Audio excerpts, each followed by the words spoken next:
Alright, hi guys, this is Nick with GainMuscleWorkoutLess.com here, and today I wanted to shoot a quick video to teach you guys about, or kind of clear up some misinformation that's floating around the web these days about how to actually build muscle mass and what the best way to build muscle mass is. So what I wanted to do was just list the four things, or the four critical factors that I think play into every muscle building program. So if you guys are looking to build some muscle mass, gain muscle, gain some strength, and get a little bit bigger this year, you can apply each of these four techniques or four variables to your muscle building program, make sure that they're all set up properly, and then you guys should be able to start gaining some muscle mass pretty easily. So the first of the four factors that I think are critical in any muscle building program are going to be to lift with heavy free weights based movements. So a lot of people know they want to build muscle mass, and I see these same guys in the gym who claim they want to build muscle mass doing 1,000 push-ups or 100 push-ups or tons of sit-ups. You know, what you want to focus on are heavy free weight based exercises. The best muscle building exercises out of the heavy free weight based exercises are multi-joint or compound exercises. Some examples of compound exercises that are extremely effective at stimulating muscle growth are heavy barbell squats, bench press, for your biceps, barbell curls, stiff-legged deadlifts for your glutes and your hams. Those are all extremely effective exercises that allow you to train with extremely heavy weights. But the best part about them is, in order to complete each of those movements, you have to incorporate multiple muscle groups from your body. It's not just one muscle group that's going to activate in order to make that bar move. I mean, when you think about a heavy compound exercise like a barbell back squat, you're loaded up with very, very heavy weights on your back. As you start to go down, you're incorporating darn near every muscle group in your body in order to stabilize yourself. Your core muscles are working to stabilize yourself. The push-pull in your hamstrings and your glutes are pushing to move the weight. Your lower back's being worked. Tons of the muscles in your body, all the way up to your shoulders and your traps, are going to be sore the next day after you squat. So just think of it in terms of that. And one of the reasons that these types of exercises are so effective at stimulating muscle growth, well, there's a couple reasons, but one of the reasons is you get a huge release of human growth hormone, testosterone, IGF-1, and other anabolic hormones that are naturally produced by your body. Whenever you give your body a huge amount of stimulus or a huge amount of weight or a huge challenge, it's going to respond by flooding your body with these hormones in order to respond to that challenge. And what you're trying to do is flood your body with those hormones and then take care of a few of these other principles, and that will lead to some serious muscle growth. So when you put your workouts together, when you're thinking about how you're going to work out to build muscle mass, you're going to focus on heavy free weight based compound exercises first, and then you're going to move on to heavy free weight based isolation style exercises second. Okay? The next thing that you guys are going to want to pay attention to when you're trying to build muscle mass, and it kind of falls in line with heavy free weight training, is you want to be able to apply progressive overload in an intelligent manner. Now, I've been in this industry for a long time, and I have a lot of friends, and I know a lot of people who approach this topic very controversially. A lot of them will tell you that progressive overload doesn't work, that there's no way you can continue to get stronger year in and year out. And you know what? They're absolutely correct. That's right. But the bottom line is, if you don't provide your body with the challenge or your muscles with the challenge that they've never seen before, you're not giving them a reason to grow. There's no reason for your chest and shoulders to grow unless they're moving a weight that's either heavier than they've ever seen before, that it requires more repetitions than they've ever experienced before, that requires less rest or more rest than they've ever seen before. So there's a lot of different ways to manipulate progressive overload. My challenge to you guys is just understand that progressive overload is the fundamental underlying principle in all muscle building programs. Completely ignore what anybody else tells you about it. That's just the bottom line. It's an important part of your program. Now, how you go about implementing progressive overload, there's a few different techniques that you guys can use in order to start implementing it today, but I really want to stress the part that you want to apply it in an intelligent manner. You don't want to try to lift with heavier weights every single week for 2, 3, 4, 5, 6 years. If you do that without giving your body a rest, it's a recipe for disaster. You're going to wind up either getting hurt, tearing a muscle, burning yourself out, and not even wanting to go back to the gym anymore. So I recommend applying a strategy that's going to be a little bit more structured in your progressive overload. So one of the variables you can play with when it comes to applying progressive overload to your body in order to build muscle is you simply train with heavier weights. In the beginning, when you're first starting out, that's what you should be doing.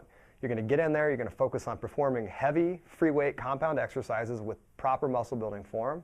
You're going to get good at them, and you're going to build up a nice strong base of muscular strength. So every week you should be progressing there, every week.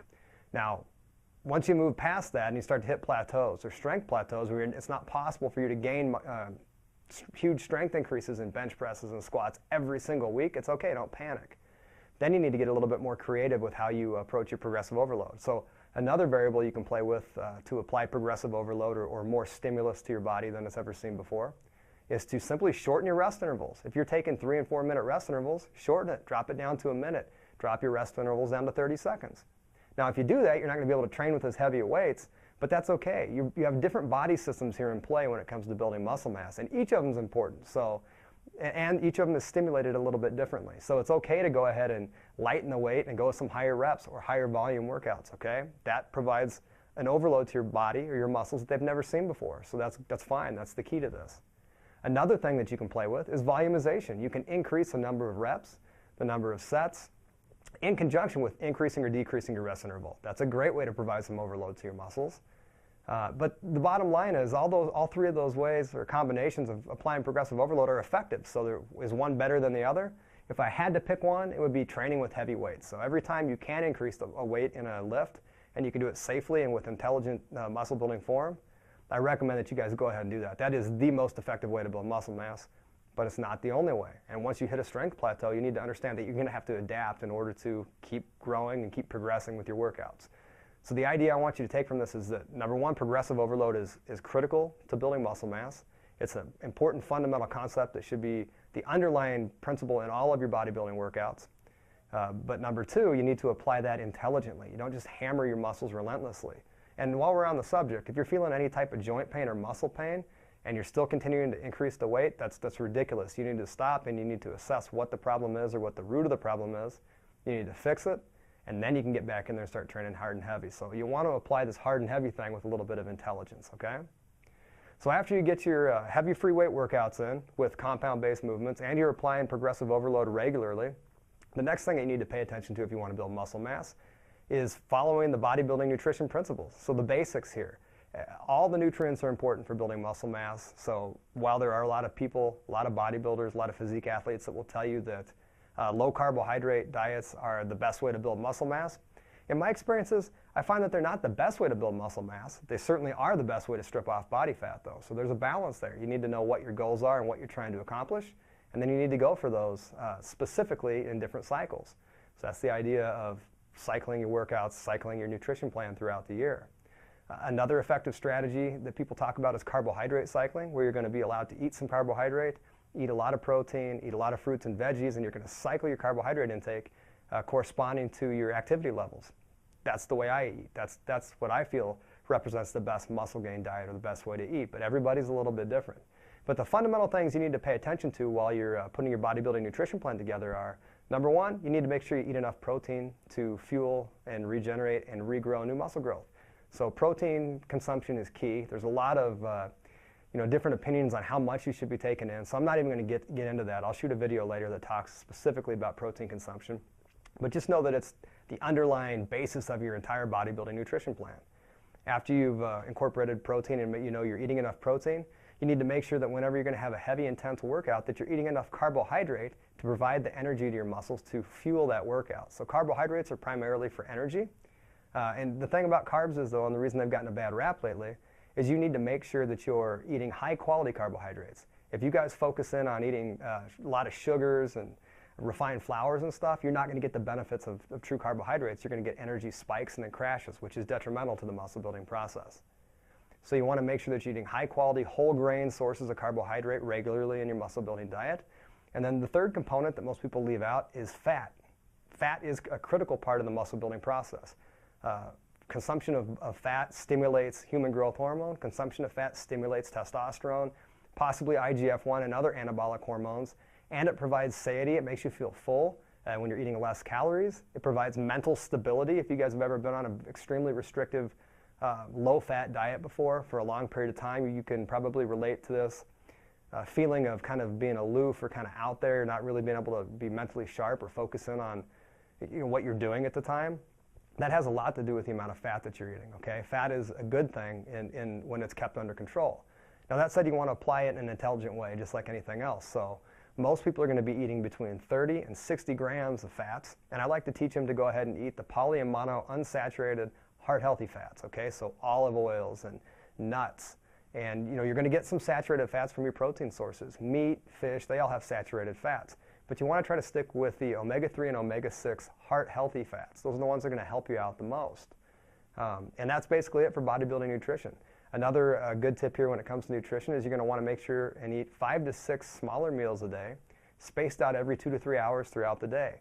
And the reason you want to do that is, number one, you're not going to be as hungry throughout the day. It's going to provide for stable energy levels, and it's going to constantly bombard and flood your muscles with the nutrients that they need to grow. So instead of loading it all up into one huge meal at dinner time, like most people do, you're going to spread it out throughout the day, and it's going to just provide you, allow you to eat more throughout the day, allow you to have a little bit more energy. And also what I find when I'm eating like that is it makes you focus in on your workouts and focus in on the things you need to be doing to build muscle mass anyway.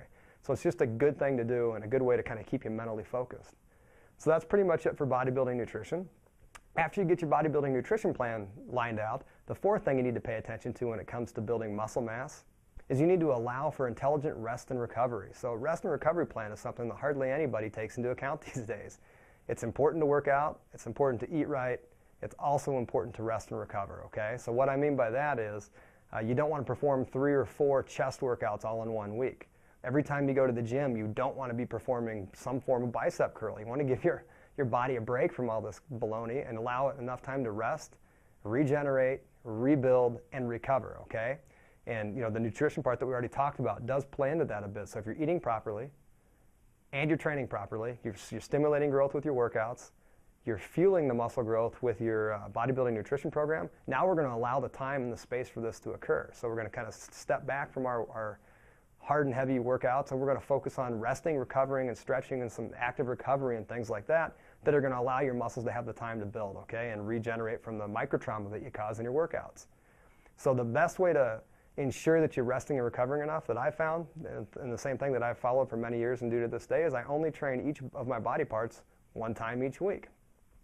Sometimes I will mix in lighter, higher repetition workouts that are focused around body weight exercises in between my hard and heavy bodybuilding style workouts. And I find that doesn't, for me, doesn't really overtrain me too much. But you've also got to keep in mind I've been training intensely for over 19 years now, so my body's pretty well conditioned at this point. If you're a raw beginner, there's some different things you need to do. So focus on training each of your body parts only one time each week. And that's a great place to start. Make sure you're getting at least 6.5 hours of really high quality sleep each night. 8 is better. So somewhere between 6.5 and 8 is what you're shooting for. If you get a little bit more than that, that's not going to hurt you. But it needs to be the deep sleep. So basically a rule of thumb is if you're having dreams or you remember that you had a dream the night before, that means you went into that very deep sleep and that's the kind of sleep that's going to allow your body to regenerate better. So you want to focus on that. So that's another one of the things you want to pay attention to when it comes to resting and recovering. So as long as you're getting enough sleep and you're only training each of your body parts one time each week, that's typically all you need to do. As you progress on and you're a more advanced trainer, one of the things you need to pay attention to is active recovery. And what that means is instead of hitting the gym and really hammering your legs and then going and sitting on the couch for the rest of the week, what you need to do is get out into the world and go hiking and go running and go jogging and go swimming and play golf or play basketball or do something that you enjoy doing that's not a very vigorous exercise, but it's enough to get you out there and moving, to break up some of the lactic acid that's pooling in your muscles and kind of get you moving towards recovery. There's been a lot of studies that have shown that active recovery is extremely effective at flushing out toxins and regenerating muscle tissue. So that's another thing you want to play into it. So that's basically all I've got. If you pay attention to those 4 things that we just talked about in this video, you will be able to build muscle mass. Those are the 4 underlying principles in my muscle building program, Maximum Impact Muscle Building, and they're the 4 underlying principles in every single bodybuilding program you're ever going to buy, see on TV, or read about. And I don't care what the authors tell you. There are authors out there that will tell you that progressive overload is not true and it doesn't work.